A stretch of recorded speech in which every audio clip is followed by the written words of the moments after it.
Olá, eu sou o aluno João Antônio Carvalho Bandeira, do curso de Biotecnologia da Universidade Federal da Paraíba.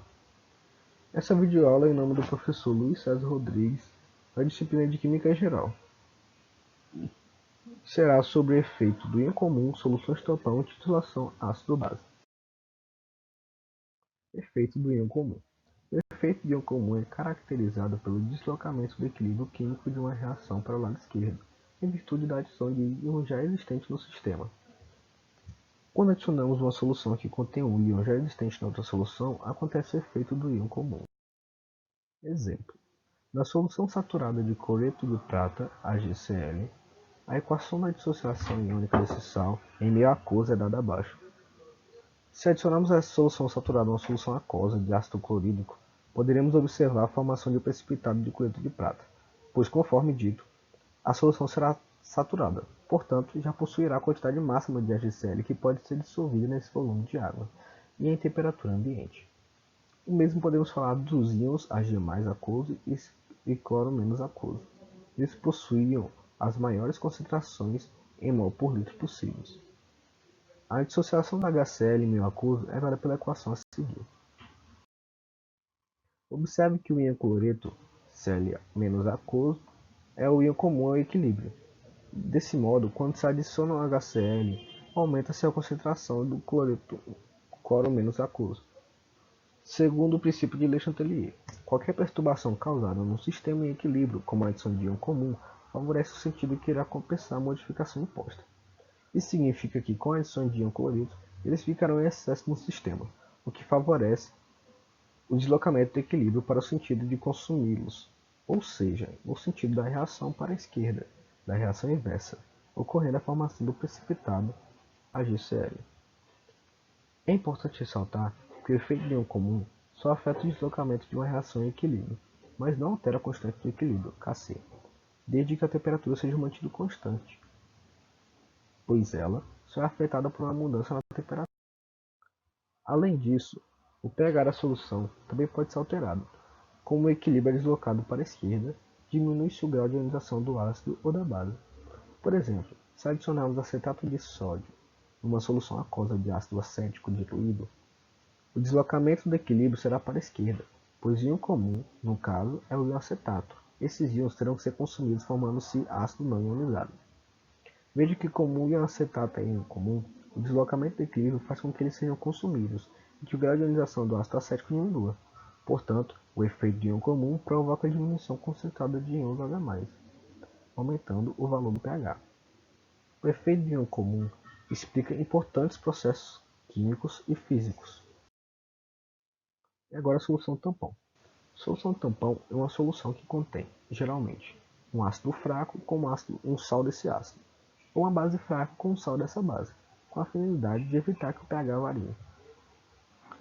Ao se adicionar um pouco de ácido ou base forte em uma solução tampão, o pH praticamente não sofrerá alteração.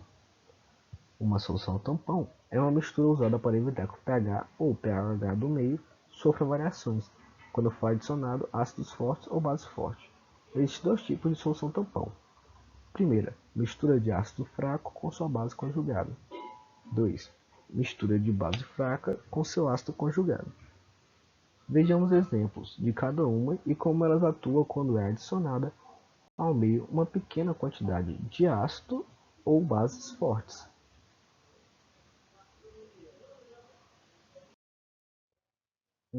Mistura de ácido fraco com sua base conjugada. Para a formação de uma solução assim, mistura-se o ácido fraco com o sal do mesmo ânion desse ácido.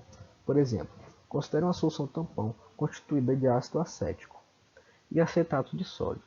Veja que ambos possuem um ânion acetato. A concentração desses íons se deve praticamente à dissociação do sal, que é grande, já a ionização do ácido é pequena. Agora observe o que ocorre nas seguintes possibilidades de adição. Adicione uma pequena quantidade de ácido forte. A adição de um ácido forte aumenta a concentração do íon hidrônio, H3O+. E visto que o ácido acético é um ácido fraco, o ânion acetato possui grande afinidade pelo próton H+ hidrônio. Dessa forma, eles reagem e mais ácido acético é formado. Com isso, o pH praticamente não sofre alteração. Com isso, o pH do meio praticamente não sofre alteração. No entanto, se for adicionado cada vez mais ácido forte, chegará o momento em que todo o ânion aceitado será consumido e o efeito tampão cessará. Adicione uma pequena quantidade de base forte. A adição de uma base forte aumenta a concentração dos íons OH-, mas esses íons são neutralizados pelos íons H3O mais 1, liberados na ionização do ácido acético. Com essa reação, a concentração dos íons H3O mais aquoso irá diminuir e haverá um deslocamento no equilíbrio, no sentido de aumentar a ionização do ácido e, com isso, a variação de pH da solução será muito pequena. A concentração dos íons H3O mais 1 aquoso será praticamente constante. 2. Mistura de base fraca com seu ácido conjugado. Esse tipo de solução tampão é constituído de uma base fraca e um sal, solução que contém o mesmo cátion da base. Por exemplo, considere uma solução tampão formada por hidróxido de magnésio, 2 aquoso, base fraca, e cloreto de magnésio, MgCl2, sal. Ambos contêm um cátion magnésio. Os íons magnésios presentes no meio são praticamente todos provenientes da dissociação do sal, pois a dissociação da base é fraca. Adição de uma pequena quantidade de ácido forte. Nesse caso, os íons H3O+, vindos da adição do ácido forte serão neutralizados pelos íons H-, vindos da dissociação da base fraca. Isto deslocará o equilíbrio da dissociação da base para a direita. Assim, a variação de pH, se houver, será muito pequena, porque a concentração dos íons H- permanece constante. O efeito tampão irá cessar quando toda a base for dissociada. A adição de uma pequena quantidade de base forte. A base forte adicionada sofre dissociação, liberando íons OH-, visto que o hidróxido de magnésio é uma base fraca. O magnésio, liberado na dissociação do sal, terá maior tendência de reagir com OH-. Portanto, o aumento dos íons OH- é compensado pelo aumento proporcional de MgOH2 aquoso. Com isso, o pH não sofre grandes alterações. Esse efeito acaba quando todo o cátion magnésio tiver sido titulação ácido-base. Quando os cientistas precisam determinar a concentração de mol em litro em quantidade de matéria de alguma solução, costuma-se usar uma técnica de análise volumétrica, denominada titulação, ou mais especificadamente, titulação ácido-base. Esse método é feito colocando-se para reagir uma solução a qual se sabe a concentração, que é denominada de titulante, com a solução a qual não se sabe a concentração, que é denominada de titulado. Uma dessas soluções é uma base, enquanto a outra é um ácido. A reação que ocorre entre o ácido e uma base é denominada neutralização, pois o pH costuma ficar neutro, ou próximo disso, o que equivale a um pH igual a 7. Quando o ácido reage com uma base, água e um sal são formados. É preciso saber quais são esses tipos de reação, para os cálculos usados na titulação, conforme será mostrado mais adiante. Com a adição do indicador ácido-base, observa-se que a reação se completa, atingindo o ponto de equivalência ou ponto de viragem. É possível saber quando isso ocorre e parar a reação, porque a cor da solução sofre uma mudança brusca na presença de um indicador ácido-base em virtude da variação do pH. No entanto, embora o ponto de equivalência indique o térmico da titulação, nem sempre os volumes da solução que são utilizados resultam na solução final neutra, com pH igual a 7. Veja os passos de como costuma ser feita a titulação ácido-base em laboratório. Com o auxílio de uma pipeta, transfere-se um volume conhecido ao titulado para a Erlenmeyer.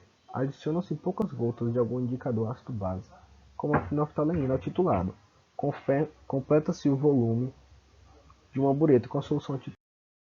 Monta-se uma aparelhagem semelhante à mostrada abaixo. Bureta com titulante e o Erlenmeyer com titulado e com indicador ácido-base. Inicia-se a reação abrindo vagarosamente a torneira da bureta, para que gota a gota, o titulante caia sobre o titulado, enquanto uma das mãos permanece sobre a torneira, para que, se for preciso, ela seja fechada imediatamente. A outra mão fica agitando o Erlenmeyer para que a reação ocorra em toda na extensão da solução que está sendo titulada. Na imagem abaixo, temos o balão de fundo chato no lugar do Erlenmeyer. Quando a cor do titulante muda bruscamente, fecha-se a torneira da bureta, pois a reação se completou. Por exemplo, se o indicador usado for fenolftaleína e o titulado era inicialmente uma solução de ácido clorídrico HCl, a solução com o indicador estava incolor, mas no ponto de viragem a solução passa para a cor rosa. Agora basta ler o volume do titulante que foi necessário para neutralizar o titulado, equacionar a reação que ocorreu e com os outros dados em mãos fazer contas para descobrir a concentração do titulado. E é isso.